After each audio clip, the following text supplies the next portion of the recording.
Hey everyone, welcome to Breathe and Unpack. I'm Maya, and this is our space to slow down, breathe, and talk honestly about the things life throws at us. Here, nothing is off limits. Relationships, family, work, stress, and personal struggles. Sometimes we'll vent, sometimes we'll reflect, but every time we'll ask, what can I take away from this? You're not just listeners, you're part of our support system. That means we share, we listen, we learn, and we leave the judgment at the door. And if you need to cry or get emotional here, that's okay too. This space is built for honesty. If you've got a story you want to share or something you're unpacking in your own life, email me at breathe, the letter N, unpack at gmail.com. That's breathe and unpack at gmail.com. I might read it here on the show so we can all grow together. And just a quick note, this podcast is about personal opinions and experiences. It's not medical, legal, or therapeutic advice. So take a breath, lean in, and let's unpack life together. Welcome to the support system.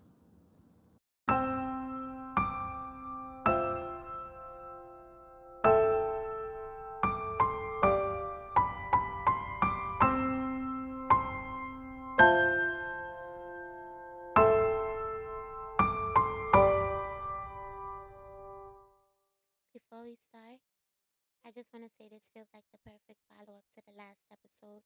Soft doesn't mean weak. That one was about understanding softness, what it means, how it feels, how it shows up. But this one is about keeping it. Because once you've found that calm in yourself, life has a funny way of testing it. So today we're talking about what it takes to protect your softness once you finally have it. Let's talk about what it really means to protect your softness. The part of you that's gentle, patient, and calm, even when life keeps testing you. For me, protecting my softness means surrounding myself with people I can breathe around, people I don't have to overthink with or tense up around. It means choosing peace over performance, spaces where I can just be without explaining or defending who I am. Sometimes that looks like solitude too, quiet moments where I can hear myself again because that's where I recharge. That's where my softness feels safest.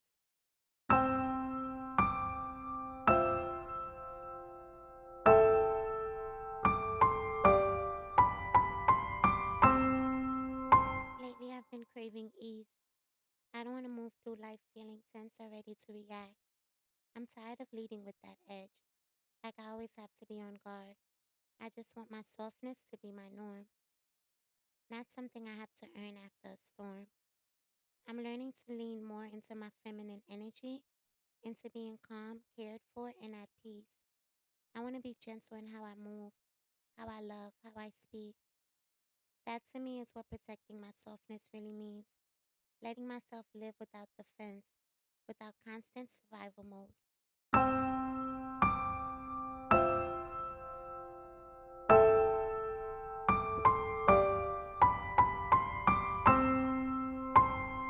A few months ago, I was with a friend I've known most of my life. We ended up in a situation where old me would have spazzed out. They even braced for it. They were ready to calm me down because that's how it used to go. But this time I didn't react. I just stayed quiet, handled what needed to be handled, and kept it moving. They looked at me like, yo, you good? And that's when they realized I've changed, I've grown. I'm protecting my peace now. I'm protecting my softness. Not because life got easier, but because I've outgrown that need to meet chaos with chaos.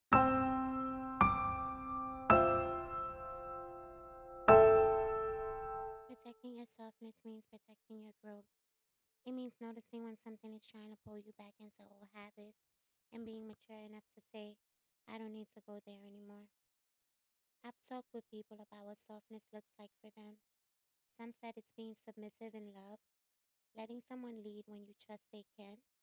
Others said it's being patient with people who move differently. One person told me softness to me is not reacting first. And I get that. It's restraint. not weakness. For me, softness is knowing when to be firm too, because being soft doesn't mean you're silent, it means you're selective. There are moments where you have to raise your voice, set a boundary, or walk away. That's softness too. It's giving yourself permission to protect your energy without guilt.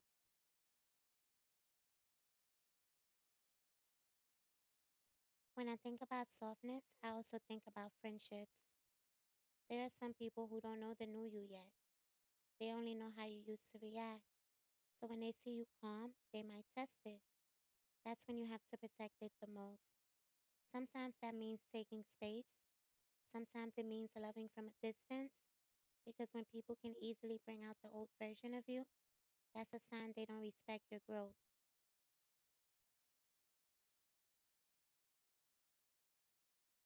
There's a scene from Tyler Perry's Medea's family reunion where Medea says, "You gotta learn to stop giving people the power to steal your joy."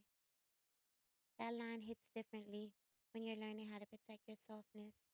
Because the truth is, people who constantly disrupt your calm aren't just irritating, they're reminders of how easily you can lose yourself if you're not intentional.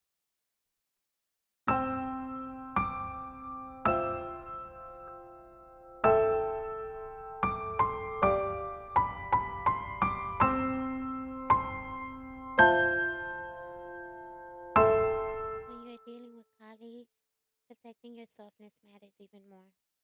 There will always be someone who tries to test your patience, someone who talks over you, dismisses your ideas, or projects their stress onto you.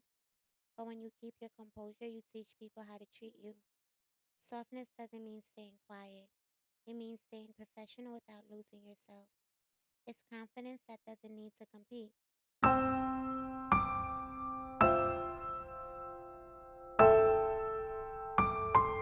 Even strangers can test it.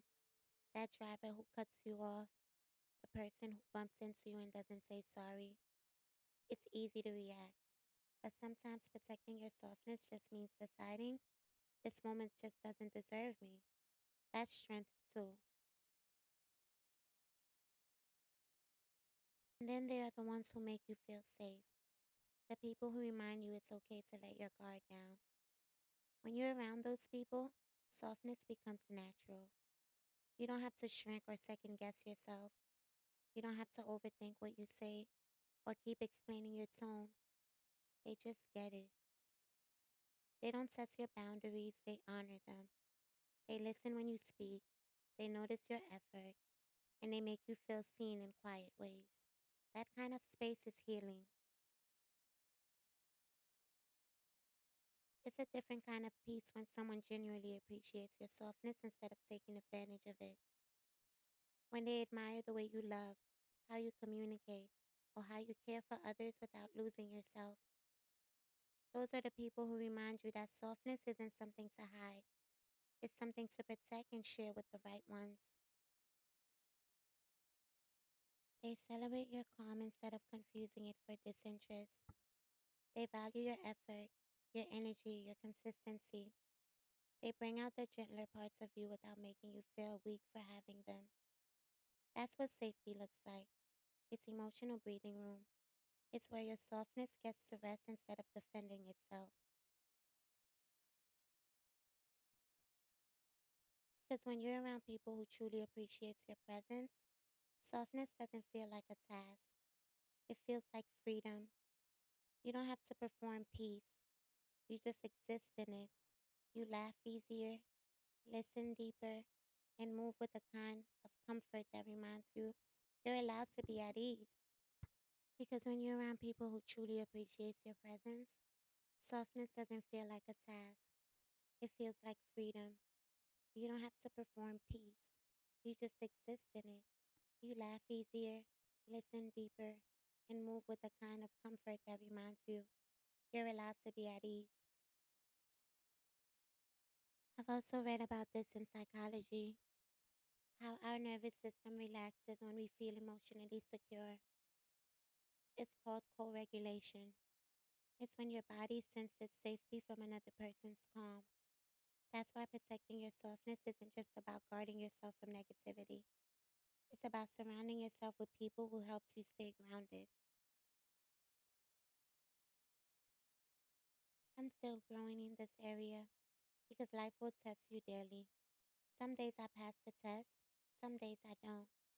I can admit I still have moments where my tone gets sharp or my patience disappears. But I've learned that softness isn't about perfection, it's about awareness. It's about catching yourself faster than you used to. Softness isn't only about how you talk, it's about how you treat yourself. It's forgiving yourself when you slip. It's not letting guilt or anger shape how you see yourself. It's slowing down enough to respond to life instead of constantly reacting to it.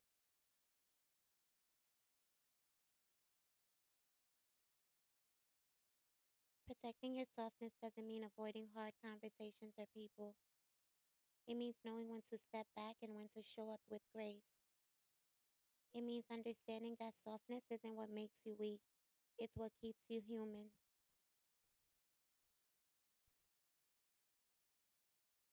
Here's what I remind myself when it comes to protecting my softness. Don't explain your growth to people who like you better unhealed. Don't overly explain yourself to people who's dedicating to misunderstanding you. Don't stay where your calm feels like an inconvenience. Choose peace, but not silence. Give grace, but not access to everyone. Protect your tone the way you protect your time.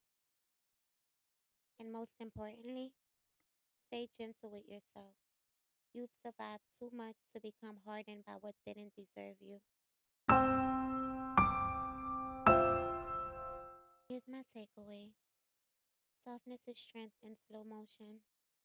It's the calm that holds its ground. It's the version of you that doesn't need to prove you've changed because it's already showing. Protect it, especially around the people who make you feel safe enough to stay soft, because that's where your real peace grows.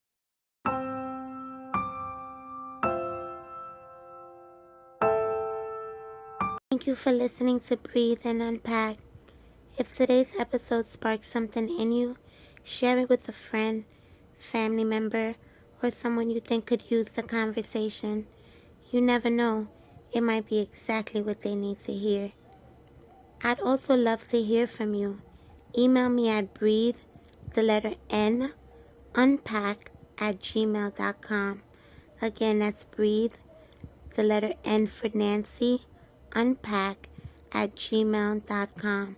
Or connect with me on Instagram at breathe, AND, unpack. Whether it's your story, your takeaway, or just a thought you want to get off your chest, this space is for all of us. And just a reminder, this podcast isn't therapy or professional advice. I'm learning and growing right alongside you. These are real conversations meant to spark reflection and support, not replace the help of a professional. We're building the support system together. One breath, one story, one moment at a time. Until next time, take a breath, lean in, and let's keep unpacking.